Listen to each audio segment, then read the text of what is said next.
అధ్యక్ష ఇంత serious issue అయ్యి ఉంటే బీఎస్సీలో పెట్టాల్సింది, పెట్టలేదు. ఇప్పుడు ఫీ రీఎంబర్స్మెంట్ గురించి మాట్లాడుతున్నారు. గత ప్రభుత్వం దిగిన టైంకి ఎంత ఫీ రీఎంబర్స్మెంట్ పెండింగ్ ఉంది అధ్యక్ష? 4,000 కోట్లు పెండింగ్ ఉంది. కోవిడ్ అప్పటి నుంచి మీరు పెండింగ్ పెట్టిపోయి మీరు తల్లి ఇది బాగాలేదమ్మా, బాగాలేదు ఇది బాగాలేదు అధ్యక్ష. కోవిడ్ అప్పుడు 644 కోట్లు ఎగ్గొట్టారు అధ్యక్ష.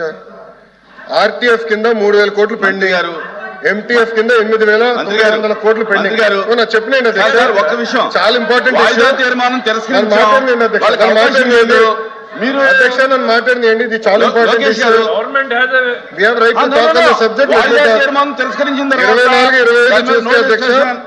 24-25 చూస్తే మన ప్రభుత్వం కూటమి ప్రభుత్వం వచ్చిన తర్వాత 1,200 కోట్లు రిలీజ్ చేశాం. పెండింగ్ ఉన్న 1,400 కోట్లు వచ్చే 3 నెలలు మేము రిలీజ్ చేస్తాం. మీరు 4,000 కోట్లు బకాయిలు పెట్టి మీరు మాట్లాడితే ఎట్లమ్మా? 4,000 crores 4,000 కోట్లు మీరు బకాయిలు పెట్టిపోయి మీరు మాట్లాడతారు 4,000 కోట్లు. కోవిడ్ 644 కోట్లు కోవిడ్ ఎప్పుడు బకాయిలు పెట్టారు స్వామి?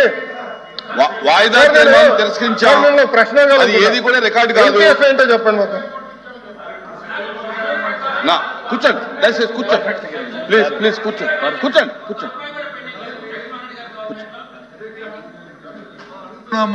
మంత్రి గారు వచ్చి అన్ని లెక్కలు చెప్తారు కదా, చర్చ పెట్టండి. చర్చ చెప్తారు మంత్రి గారు అధ్యక్ష ప్లీజ్ కూర్చోండి. లోకేష్ గారు కూర్చోండి. మీరు బీఎస్సీకి ఇంపార్టెన్స్ బీఎస్సీలో మీరు రేజ్ చేశారా? నేను బొత్స గారిని సూటిగా ప్రశ్నించాలి. బీఎస్సీలో మీరు రేజ్ చేశారా ఈ ఇష్యూ? బీఎస్సీలో మీరు ఇది ఇచ్చారా? కనీసం అడిగారా? మీరు బీఎస్సీలో కనీసం అడిగారా?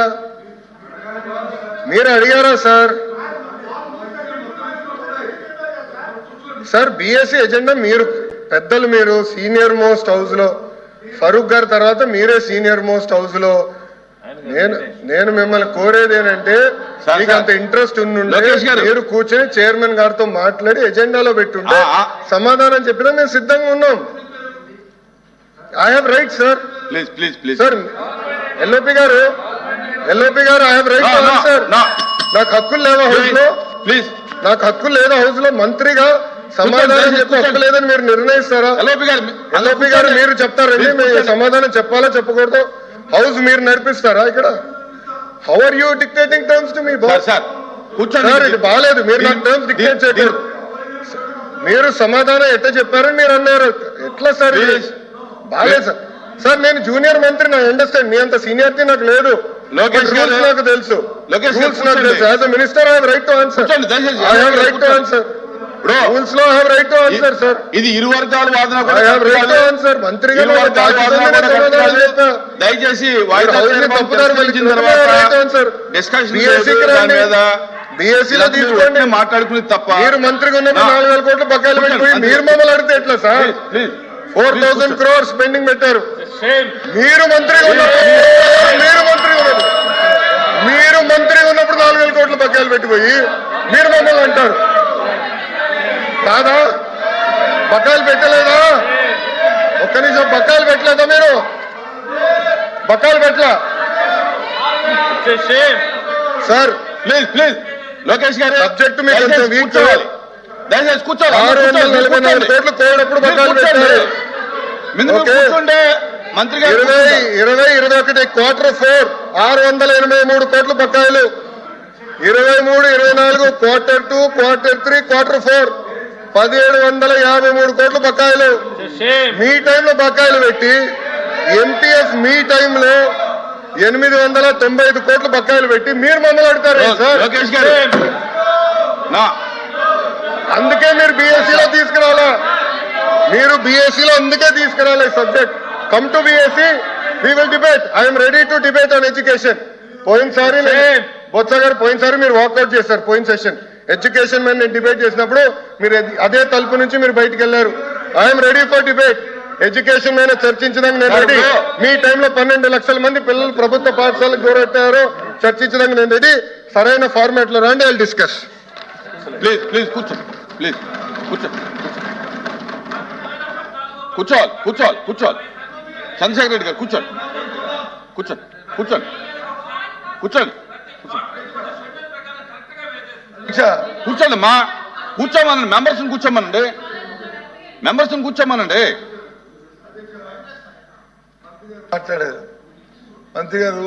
ఇక్కడ హౌస్లోకి వచ్చిన తర్వాత జూనియర్ సీనియర్ అనే పక్కన పెడితే కొన్ని సభా సాంప్రదాయాలు ఉంటాయి. ఆయన మాట్లాడిన మాటలు వీఆర్ యూ టాక్, ఈ పదాలని దయచేసి పౌరుష పదాలని అవి మాట్లాడకూడదు. ఒకటి రికార్డులో చూసుకోండి, రికార్డులో చూసుకోండి. ఒకటి నేర్చుకోండి, ఇంకోటి ఏదైతే మంత్రి గారు చెప్పారో సార్ కూర్చోండి. ఒక నిమిషం, ఒక సెకండ్ సార్. ఆయన చెప్పింది ఏదైతే మంత్రి గారు చెప్పారో 400 కోట్లు 4,000 కోట్లు మేము బకాయి పెట్టామని, అవన్నీ వాస్తవ విరుద్ధం.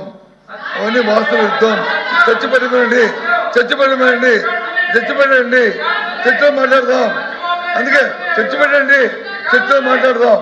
వాస్తవ విరుద్ధం మాటలు చెప్పి సభను తప్పుతో పట్టించడానికి, పట్టించి ప్రజలు మప్పెట్టడానికి దయచేసి పంపించారు చాలు. పెట్టి మోసం చేసి చాలు. ఇంకా ఇక్కడ నుంచి అనుకోండి. మంత్రి గారు వాయిదా తీర్మానం తిరస్కరించిన తర్వాత దాని మీద ప్రభుత్వం తరఫున మీరు వాదనగా దిగటం, మీరు క్లారిఫికేషన్ ఇవ్వటం అనేది అది కాదు. దయచేసి ఒకవేళ మీరు అలౌ చేయమంటే కనుక రేపు వాయిదా తీర్మానం ఇస్తే నేను అలౌ చేస్తాను. ఈవేళ ఈ సబ్జెక్ట్ తిరస్కరించాను, ఇది అయిపోయింది, క్లోజ్.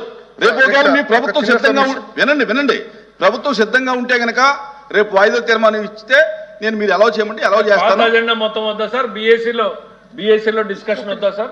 ఏదండి బిఎస్సీలో కావాలి. ఎట్లా సార్? మన బిఎస్సీలో ఒకటి మాట్లాడతారు, ఇక్కడికి వచ్చి రోజు సభని డిస్టర్బ్ చేయడమే లక్ష్యంగా పెట్టుకుని రోజు అసలు సంబంధం లేనటువంటి అంశాలు. హెచ్ఆర్ మినిస్టర్ గారు దాని గురించి స్పష్టంగా చెప్పారు sir. Government has to defend it. వాయిదా తీర్మానం తిరస్కరించిన తర్వాత తిరస్కరించింది కాదు సార్, ప్రభుత్వం సమాధానం చెప్పాల్సిన అవసరం లేదు. చైర్మన్ గారు వినండి చెప్పలేదు. వాయిదా తీర్మానం తిరస్కరించిన తర్వాత ప్రభుత్వం దానికి సమాధానం చెప్పాల్సిన అవసరం లేదు. చైర్మన్ గారు సమాధానం చెప్పలేదు సార్, సమాధానం చెప్పలేదు. బట్టగాల్చి ముఖానేసేటువంటి ప్రయత్నం చేస్తుంటే దానికి సంబంధించినటువంటి సంక్షిప్తమైనటువంటి వివరాలు ఇచ్చారు. పూర్తి వింటే గుండె రాజు చేస్తారు సార్ వీళ్ళు.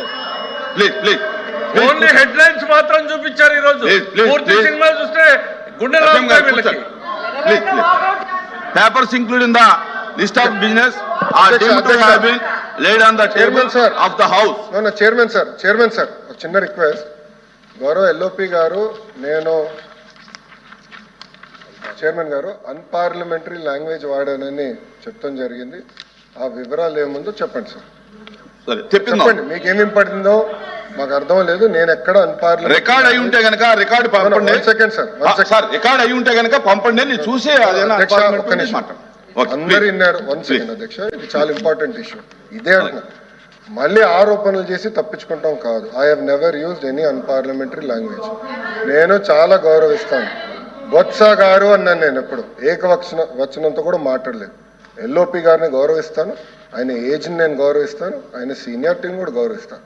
నేను బహుశా హౌస్లో ఫరూక్ గారు, బొత్స గారు సీనియర్ మెంబర్స్ అని చెప్పాను.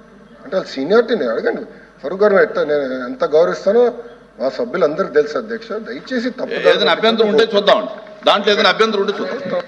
Please, I am to announce to the House that I have received the following message from the Honorable Speaker, Andhra Pradesh Legislative Assembly.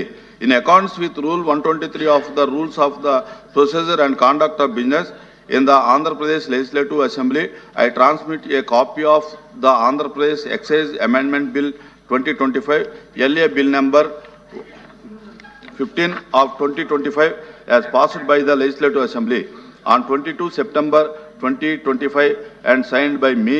The above bill is before the House.